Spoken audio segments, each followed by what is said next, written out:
je connais ici. Donc, ce matin, je viens vous parler un peu de l'évangélisation, ce qui se fait aussi auprès de cette génération postmoderne. C'est ce que le Seigneur m'a mis à cœur. Je vois que vous êtes une église qui est vraiment consacrée pour l'évangélisation, à cœur l'évangélisation dans la région ici à Saint-Jérôme. Et je me réjouis de toutes les activités que vous faites avec les Gédéons dont je fais partie ou bien l'association des euh, comment la parole partagée mondialement maintenant qui est devenue. Et je me réjouis de tout ce que vous faites pour cette région des Laurentides. Et Dieu vous appelle et nous appelle tous à semer. Et sachez que votre semence ne sera pas vaine. Donc, que Dieu va susciter des gens dans la région ici. Et que avant de commencer, juste me présenter, partager un peu mon témoignage, en fait, d'où je viens, qui je suis. Euh, je vais prendre juste 2 minutes là. Donc, mon nom au complet, c'est Fabrice Sodoké. Kossi aussi, ça veut dire né un dimanche. Je suis d'origine togolaise, donc je viens du Togo et ça fait depuis 12 ans, je dirais que je suis au Canada. Mais le Seigneur m'a appelé dès en fait mon enfance, quand l'Évangile est rentré dans notre maison via ma mère et aussi ma grand-mère, ça a tout bouleversé, je dirais, dans notre vie familiale. Donc moi, j'avais 4 ans à ce moment-là, mais le Seigneur commençait à faire son œuvre en moi depuis 4 ans, 8 ans, jusqu'à l'âge de 12 ans, j'ai décidé de donner ma vie au Seigneur. Fait que ça a changé le cours de mon histoire et ça m'a permis aussi de le rencontrer comme en tant que sauveur, mais plus tard en tant que Seigneur. Fait que mon processus n'a pas été quelque chose de drastique là, mais ça a été un cheminement dans ça. Et quand je l'ai rencontré en tant que Seigneur, j'ai complètement dit oui. Là où tu dis que j'y vais, je serai là. Fait que tu m'envoies là où ma vie ne m'appartient plus, mais ça t'appartient.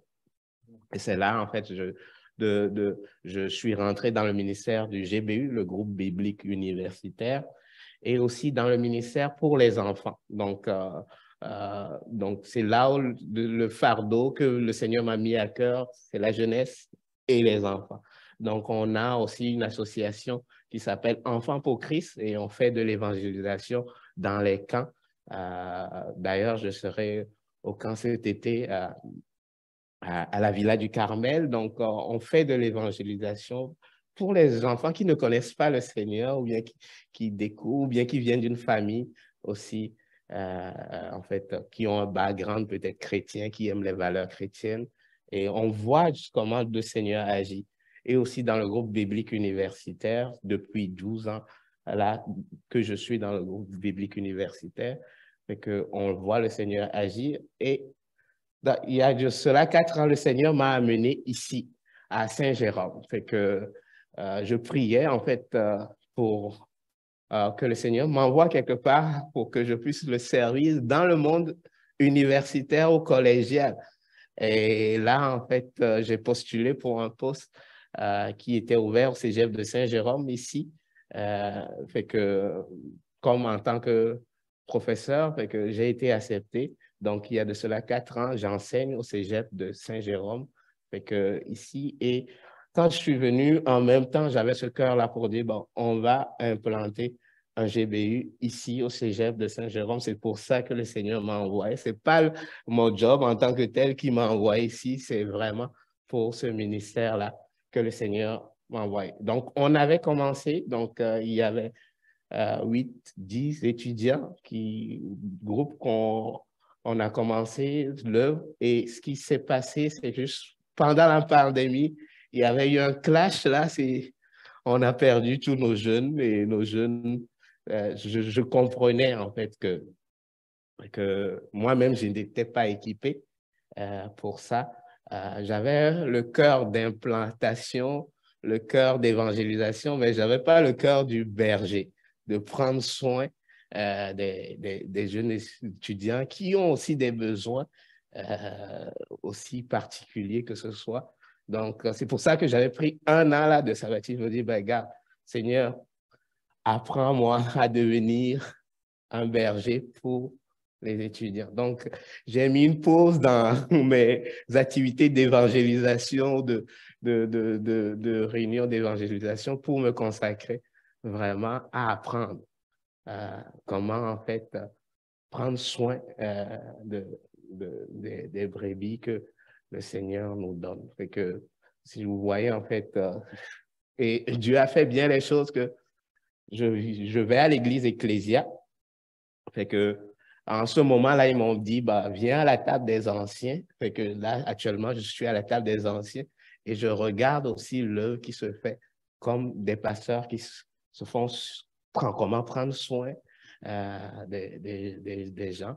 Fait que c'est une découverte aussi pour moi et je suis en apprentissage et je sais que c'est la saison dans ma vie là, d'apprendre vraiment à prendre soin parce que je sais que la moisson va venir et actuellement aussi, on va partir en autre groupe à l'UCO. J'attends l'écho là des étudiants qui m'ont approché dernièrement qu'on veut partir en autre groupe à l'UCO. Certains étudiants qui ont quitté le cégep qui veulent partir en groupe GBU à l'UCO. Fait que, on peut prier pour ça. L'UCO aussi, le cégep de Saint-Jérôme, c'est une génération quand même qui est prêt à accueillir le Seigneur. Des fois, on n'y pense pas, mais on dit que cette génération est une génération perdue, mais aujourd'hui, je vais vous partager comment vraiment évangéliser dans ce monde postmoderne. On est issu souvent d'une génération qui avait un background catholique ou chrétienne, valeurs chrétiennes, mais là, maintenant, la société évolue vers la sécularisation. Et qu'est-ce qu'on fait avec? Et comment rejoindre cette jeunesse-là, cette génération qui devient de plus en plus sécularisée, où on peut vivre sans Dieu. Le bonheur, ils disent souvent, en fait, c'est Sartre qui le dit, le bonheur, on peut vivre heureux sans Dieu. C'est ça, en fait, qu'il y a. Ce n'est pas un monde athée, mais c'est un monde qui rejette Dieu, mais ils voient l'inutilité de Dieu dans leur vie. C'est ce que je vais vous partager ce matin. On peut montrer, être témoin de Christ dans un monde postmoderne. Donc, on va aller dans Jean 1, versets 43 à 51. C'est l'appel de Nathanaël. Je vais le lire si vous avez votre Bible avec vous, ou bien je peux le lire aussi. Donc, dans Jean 1, versets 43 à 51. Il dit ceci, donc je vais le lire dans la version second 21. Le lendemain, Jésus décida de se rendre en Galilée. Il rencontra Philippe et lui dit, « Suis-moi. » Philippe était à Bétsaida, la ville d'André et de Pierre. Philippe rencontra Nathanaël et lui dit, « Nous avons trouvé celui que Moïse a décrit dans la loi et dont les prophètes ont parlé. Jésus de Nazareth, le fils de Joseph. » Nathanaël lui dit, « Peut-il sortir quelque chose de bon à Nazareth? » Philippe lui répondit, « Viens et vois. » Jésus vit Nathanaël s'approcher de lui et dit de lui, « Voici vraiment un Israélite en qui il n'y a pas de ruse. » Et Nathanaël qui répond, « D'où me connais-tu? » Jésus lui répondit, « Avant que Philippe t'appelle, quand tu étais sous le figuier, je t'ai vu. » Nathanaël répondit, « Maître, tu es le Fils de Dieu, tu es le roi d'Israël. » Jésus lui répondit, « Parce que je t'ai dit que je t'ai vu sous le figuier, tu crois. Tu verras de plus grandes choses que celles-ci. » Il ajouta, Jésus, « En vérité, je vous le dis, Vous verrez désormais le ciel ouvrir, les gens de Dieu monter et descendre au-dessus de Fils de l'homme. Fait que moi, j'appelle cette génération la génération Nathanaël. Donc, on peut passer le prochain diapo, les deux diapos qui sont sur. Donc, nous parlons en fait ici, en fait, on peut voir le processus de conversion. Donc, on sait généralement que la conversion, c'est, je ne sais pas si je vous dis quand est-ce que vous êtes converti. Des fois, en fait, pour certains, c'est un long processus, c'est un processus. D'autres, c'est vraiment, bah, ils étaient dans une famille chrétienne ou bien leurs amis, ils vivaient des choses. Donc, et là, on leur a parlé de Jésus, les yeux se sont ouverts et ils se sont convertis. Donc, la conversion qu'on voit dans la Bible, d'abord, ça ne dépend pas de nous, mais c'est un miracle. C'est un miracle, comme Paul le dit, nul ne peut dire Jésus est Seigneur si ce n'est pas le Saint-Esprit. Ce n'est pas l'œuvre, en fait, de quelqu'un qui dit, qui parle, et là, vous vous convertissez pour devenir chrétien. Donc, et aussi dans ça, dans cette révélation du Saint-Esprit qui nous convainc du péché et du jugement, il y a un processus. Ça ne vient pas d'un jour au lendemain, on se réveille non converti et on devient converti. Il y a un processus où Dieu cherche. Dieu est en train de préparer et utilise des hommes pour nous amener vers lui. Donc, ce processus, des fois, diffère. Comme Paul le dit, en fait, moi, j'ai planté, Apollos a arrosé, c'est Dieu qui fait croître. Donc, Dieu utilise des hommes, des gens autour de nous pour nous amener à un processus, en fait, à la conversion. Donc, j'en ai parlé à certains. Tantôt, ils étaient dans une église catholique, la chorale, et Dieu est venu les chercher dans ce processus-là. Ils ont entendu parler de l'Évangile et se sont convertis. Donc, ce n'est pas un événement, c'est un événement quand même qui se passe peut-être à une date fixe, mais ça prend une préparation. Dieu utilise des gens et nous amène à lui, à la croix, et là, on tombe et on donne notre vie à Christ. Donc, dans ce processus-là, on voit en fait dans l'Évangile qu'il y a en fait, donc je parle du processus, le processus, il y a une crise et un autre processus pour devenir disciple de Christ. Fait que dans la Bible, on voit deux façons de venir à la croix. Donc, ce sont les évangélistes qui, au fil du temps, là, c'est un livre que j'ai lu, là, j'oublie le titre, mais qui dit, si on regarde bien la Bible, il y a deux façons où les gens se convertissent. Il y a la conversion de Paul. Paul était vraiment un antichrist. Fait que, et là, qu'est-ce qui s'est passé? Lui, il a été rencontré par Christ sur le chemin de Damas et s'est converti. Donc, on appelle en fait ce genre de conversion la conversion radicale. Euh, on le voit en fait même dans les pays musulmans. J'avais un ami, j'étais allé au Mali il y a un temps de cela, en fait, dans un pays musulman où les gens me disaient que c'est dans leurs rêves que Dieu est venu leur parler. Eux, ils lisaient le Coran. C'est pas, en fait, il n'y avait pas la Bible, ils lisaient le Coran. C'est dans leurs rêves que Dieu est venu leur parler, même d'aller lire telle sourate. Ils l'ont lu et c'est comme si la vérité sortait. Et là, ils se sont mis à pleurer et à chercher Dieu. C'est là où ils ont rencontré, Dieu les a conduits aussi à rencontrer des chrétiens qui leur ont expliqué c'est quoi l'évangile. Et donc, si vraiment, on appelle ça en fait cette conversion, la conversion radicale, où les gens en fait entendent parler c'est quoi la croix et se convertissent et plus tard, ils comprennent c'est qui Jésus.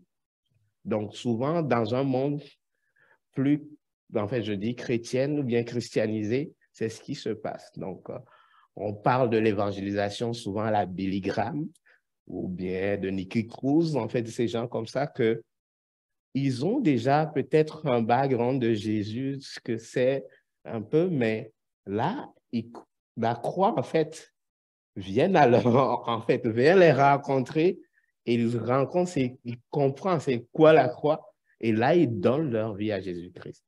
Donc, ce processus-là, on l'appelle le processus radical. Donc, on suppose que les gens ont déjà entendu parler de Christ, soit dans leur vie catholique ou bien dans leur background. Et là, ils viennent à la croix et ils voient le processus de c'est quoi la croix et ensuite ils comprennent qui est Christ après. Et le deuxième processus, c'est la conversion des disciples. Vous imaginez, on parle de Nathanaël, les disciples, ils ont suivi Jésus simplement parce que quelqu'un leur a dit de suivre Jésus, c'est-à-dire Jean-Baptiste qui montrait, voici l'agneau de Dieu qui le petit non. Donc dans ce processus-là, bah, ils ont suivi Jésus, ils ont dit où tu habites, c'est la première chose qu'ils ont demandé. Ils n'ont pas dit je veux te suivre, je veux connaître où Jésus habite. Donc Jésus leur dit viens et vois. Donc ils ont suivi Jésus et au fur et à mesure, ils comprennent ce qu'il est vraiment. Même ils ne comprennent pas. Jusqu'à la croix, c'était vraiment Paul, Pierre plutôt. On voit en fait leurs défauts, leurs manquements. C'est souvent un chemin chaotique. Donc des disciples là, même quand Jésus était mort, ben, ils n'étaient plus là. Sur le chemin de Damas aussi, on voit en fait les deux disciples là qui marchaient, qui comprenaient même pas en fait qu'est-ce qui s'est passé. Pour eux, ils avaient une vision de Christ qui va devenir roi et qui va régner sur Jérusalem et ils vont régner à côté. Donc, comme la mère de Jacques, je pense, qui disait, et de Jean et Jacques, quand tu seras roi, place mon fils à côté, l'autre aussi à ta droite. Donc, ils ne comprenaient pas vraiment. C'est après la mort et la résurrection de Christ que Christ leur révèle c'est quoi la croix. Donc, ils comprenaient c'est qui Jésus et après, c'est là où ils comprennent vraiment c'est quoi la croix. C'est quoi le processus euh, de la croix. Et donc, là, ils découvrent Jésus, ils deviennent disciples même de Jésus avant de comprendre c'est quoi la croix. Donc, la conversion est venu même avant, ils sont disciples avant de devenir des convertis à l'évangile. Donc, ces deux processus-là existent. Souvent, en fait, ce qu'on on nous a enseigné, ou bien ce que les évangélistes disent, en fait, c'est la conversion de Paul. On va dans la rue, on va dans la confrontation et on parle de Jésus, on attend que Dieu se révèle pour que la personne soit transformée. Mais généralement, le deuxième processus, c'est un processus qu'on oublie des fois, ça prend du temps. Prochaine diapo, c'est long, c'est un chemin séculier, chaotique, long. Vraiment, avec, je ne sais pas si vous avez suivi des gens, mais on s'attache à l'homme sans comprendre son œuvre. C'est-à-dire, OK, bah, on y va, on découvre qui est Christ. Et ce chemin-là, on devient même déjà disciple de Christ sans le savoir. Et après, c'est après que Dieu se révèle pour dire, voilà ce que je suis et voilà en fait quel état tu es et je suis venu pour te sauver. Donc, ce processus-là, en fait, et c'est quoi notre rôle là-dedans? Quand Jésus dit, en fait, si vous l'utilisez même dans Matthieu 18, il dit, allez, faites de toutes les nations les disciples. Il ne nous a pas dit d'aller convertir les gens. Faites des disciples. Donc, des disciples, pour faire des disciples, donc, c'est-à-dire, il faut un accompagnement, parler de qui il est, avant que la personne comprenne, OK, c'est quoi Christ, c'est quoi l'œuvre qu'il a faite, et je donne ma vie à Christ, donc par la révélation. Donc, il nous a dit simplement de faire des disciples. Donc, il ne nous a pas dit de convertir les gens. ou bien de faire des disciples, ça va prendre du temps. Faire un disciple, ça ne se fait pas en une journée ou bien en un événement, mais ça prend du temps. Donc, souvent, ce qu'on fait dans le processus des deux, là, des fois, on explique c'est quoi la croix sans que les gens, on les amène, c'est qui Christ. Donc, on fait une campagne d'évangélisation, on parle de Jésus. Bon, certains peuvent donner la vie à Christ lors d'une révélation de Christ, mais après ça, on les perd. Ils ne comprennent pas vraiment c'est qui Christ. Donc, l'autre processus aussi, des fois, on parle de c'est qui Christ. Donc, Christ nous aime, il nous fait du bien. Et on n'explique pas aussi c'est quoi la croix. Donc, on est dans un évangile béni, souvent qu'on dit. Donc, il faut parler de c'est qui et de c'est quoi. Donc, sinon, l'évangile est biaisé. Donc, c'est souvent ce qu'on voit dans l'évangile. L'évangile, ici, on sait, la personne doit connaître c'est qui il est et c'est quoi qu'il a fait. Donc, c'est important. Et dans ce processus-là, Dieu nous appelle simplement à être des témoins. Donc, dans ce processus-là, on parle souvent au GBU, on parle souvent de 5 étapes de conversion. Donc, nous, on dit aux étudiants, soyez juste des témoins pour Christ. Donc, dans ces 5 étapes de conversion, souvent qui est adapté plutôt à notre monde, les gens passent d'une étape de méfiance à confiance. Ils sont curieux de l'Évangile, ils sont ouverts au changement et ils sont en recherche aussi. Et là, ils deviennent disciples et là, le Seigneur les rencontre. Donc, c'est ce processus-là. Des fois, en fait, on rencontre des gens qui sont curieux de savoir c'est quoi l'Évangile ou bien qui sont méfiants. Donc, il y a certains qui sont au bas de l'échelle là, tellement méfiants de l'Évangile, mais donc il faut les faire passer d'une étape à une autre. Ou bien certains qui sont en recherche. Ils ont tout essayé, mais ils cherchent. Donc c'est à nous d'identifier où sont les gens autour de nous et de les amener en tant que disciples graduellement vers l'Évangile, vers Christ. Et que c'est souvent ce qu'on utilise comme méthode là pour les étudiants qui soient témoins dans leur vie.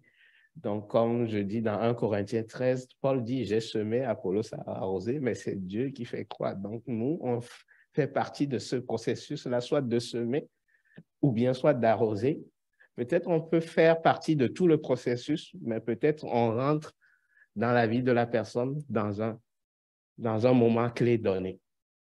Donc, j'appelle cette génération la génération Nathanaël. Pourquoi je vous ai lu ce verset, ce passage-là? On peut passer au prochain diapo. Donc, comment évangéliser dans un postmoderne où la génération est une génération Nathanaël? Donc, 3 façons, on voit dans ce texte-là, le prochain. Oui, encore. Donc, cette nouvelle génération-là, ce qu'on voit dans cette nouvelle génération, surtout la génération post-moderne, c'est l'individualisme. Donc, c'est plus dans les temps anciens où on restait en famille. La famille, c'est quelque chose de précieux, mais là, on est dans une société qui est individualiste et une société qui est aussi cynique, c'est-à-dire les gens sont confiants de savoir ce qui est vrai du faux. Donc, et aussi une société qui est pragmatique. Et les 3 se retrouvent dans la société, dans la génération. On parle de la génération Y, alpha. Souvent, quand vous parlez aux sociologues, ils sortent ces points-là pour dire, bah, les gens sont confiants, ils savent ce qui est vrai, ce qui est faux. Ils sont individualistes et aussi, ils aiment le défi être pragmatique. Donc, c'est ces 3 façons-là qu'on voit dans ce texte qu'on vient de lire. Donc, sur le prochain diapo, si on voit la première chose, c'est la génération Nathanaël, c'est-à-dire une génération cynique. Un cynique, c'est quelqu'un qui sait ce qui est vrai du faux. Ben, on voit Nathanaël qui répond simplement à l'appel de Philippe, peut-il venir de Nazareth quelque chose de bon? C'est que lui sait ce qui est vrai. C'est que à Nazareth, bah, tu ne vas pas me dire que l'évangile ou bien la bonne nouvelle vient de Nazareth. Donc, les chrétiens, bah, je les connais. On voit le mal qu'ils ont fait dans les pensionnats, les choses qu'ils ont fait. Donc, tu ne vas pas me dire qu'il y a quelque chose de vrai qui peut sortir des chrétiens. Fait que donc, ils savent, entre guillemets, là, ce qui est vrai du faux.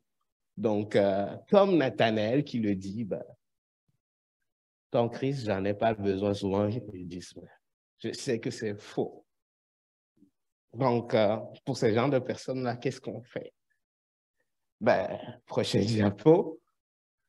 Donc, c'est une société aussi, même comme Paul, en fait, j'ai pris une citation de Jean-Pierre Siat qui dit, ben, même si Dieu existait, ça ne changerait rien. C'est ça, même si ton Dieu existe, qu'est-ce que ça change pour moi? Je n'ai pas besoin de Dieu pour être heureux.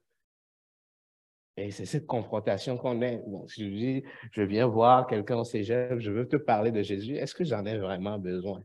C'est la première question qu'ils vont te poser. Même si tu parles de ton Dieu, moi, je n'ai pas besoin dans ma vie pour être heureux. Donc, le matérialisme prédomine sur tout ce qui est métaphysique. Donc, tout ce qui est Dieu, tout ce qui est spiritualité. Donc, c'est une génération qui pense aussi connaître le vrai du faux et le bien du mal. Donc, on a ce défi-là d'une génération sécularisée. Donc, comment on fait pour amener l'Évangile vers cette génération-là où Dieu nous appelle à être des témoins? Prochain diapo. Donc, la génération Nathanaël, ce que vous devez savoir aussi, c'est qu'ils vivent seuls sous le figuier. Ils sont hyper connectés, mais vivent de la solitude.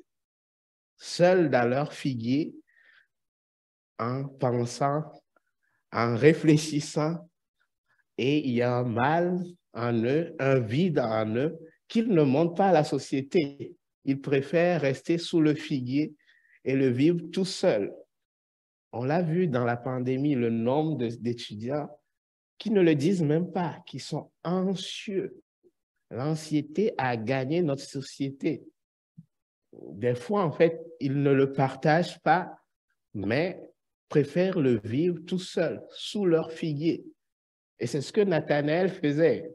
On dit souvent dans ce passage-là que les gens allaient au figuier pour prier ou bien pour méditer. Donc, ils sont tout seuls sous leur figuier pour chercher Dieu. Mais Dieu dit, je te vois là où tu es, sous le figuier, je te connais. Donc, cette génération-là aussi, qui vit avec ce problème d'individualisme, hyper connecté, mais qui est seul. Et donc, c'est une génération aussi qui est pragmatique, je dis, et authentique. Ils sont vrais. Ils vivent vraiment et pleinement ce qu'ils sentent. Ce que tu sens, en fait, tu le manifestes. Donc, comme Jésus l'a dit pour Nathanaël, voici vraiment un Israël dans lequel il n'y a point de fraude. Donc, ils sont authentiques dans ce qu'ils font.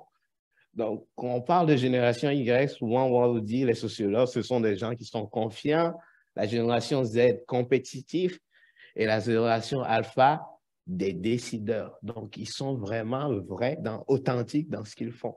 Et ils sont pragmatiques. Quand tu leur dis, essaie cette expérience, ils vont l'essayer. Donc, ils vont de l'avant. Donc, pour moi, ce point-là, c'est une bonne nouvelle pour cette génération. Moi, il ne faut pas qu'on soit dans le défaitisme, mais c'est vraiment une opportunité que Dieu nous donne de partager l'Évangile à cette génération-là.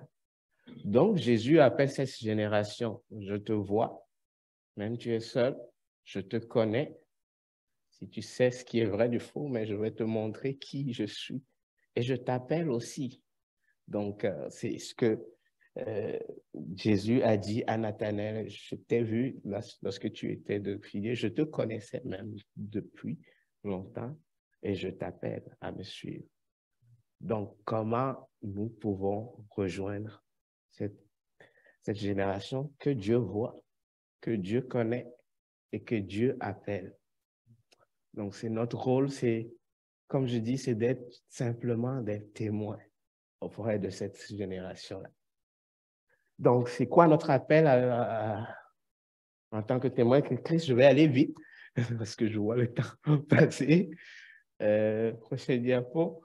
Donc, quel sera le rôle de l'Église, nous, en tant que communauté?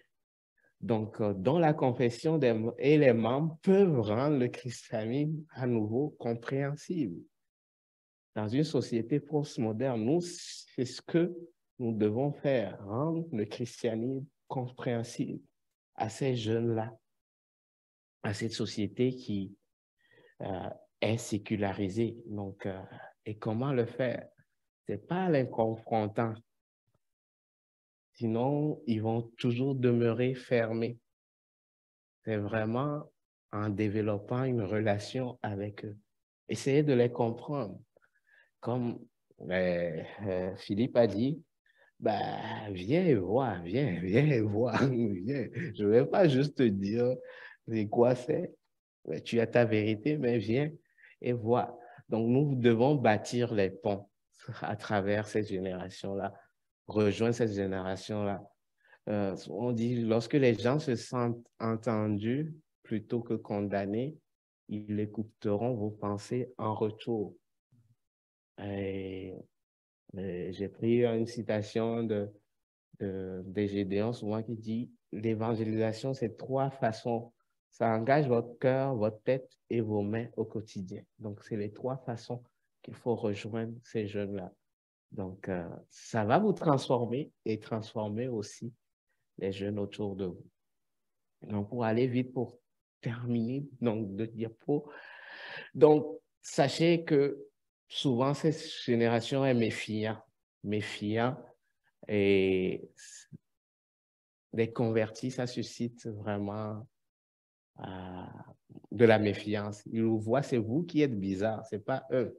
C'est vraiment, quand on voit la population, c'est 1% donc de la population canadienne ou québécoise qui sont chrétiens. Donc, on fait partie de la minorité. C'est pas eux qui font partie de la... Donc, c'est vous qui êtes bizarre. Donc, assumez-le.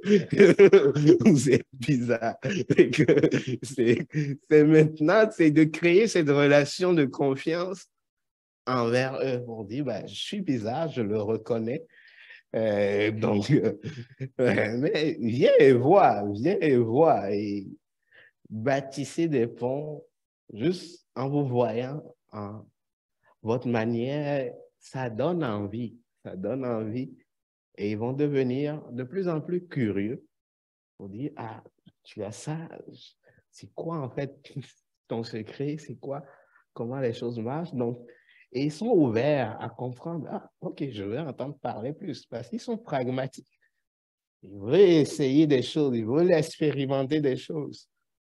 Et donc, c'est par ce processus-là qu'on peut vraiment les faire comprendre qui il est vraiment à Christ avant qu'ils découvrent c'est quoi la croix. Donc, c'est ce passage-là que je voulais vous partager.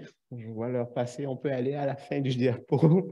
Donc, sinon, c'est un processus qu'on appelle de 5 étapes, bâtir la confiance, susciter la curiosité, donc les amener à être ouverts à l'évangile et d'en faire plus tard des disciples.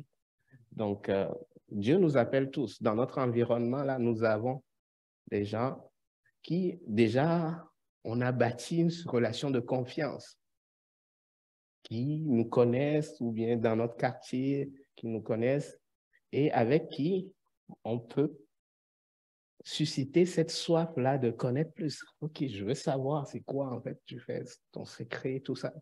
Ben, là, ça donne une opportunité de partager l'évangile. On ne devient pas agressant, mais c'est eux qui viennent à nous. Notre lumière doit briller. Donc, Et c'est ce que Dieu nous appelle à être, des témoins. Juste des témoins.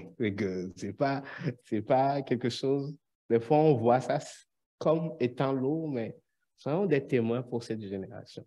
C'est ce que je vous appelle et je nous appelle tous à être. Ils ont besoin de l'évangile, euh, comme le dit Jésus, je te vois, je te connais et je t'appelle. Fait que à nous d'être des témoins pour cette génération-là. Amen.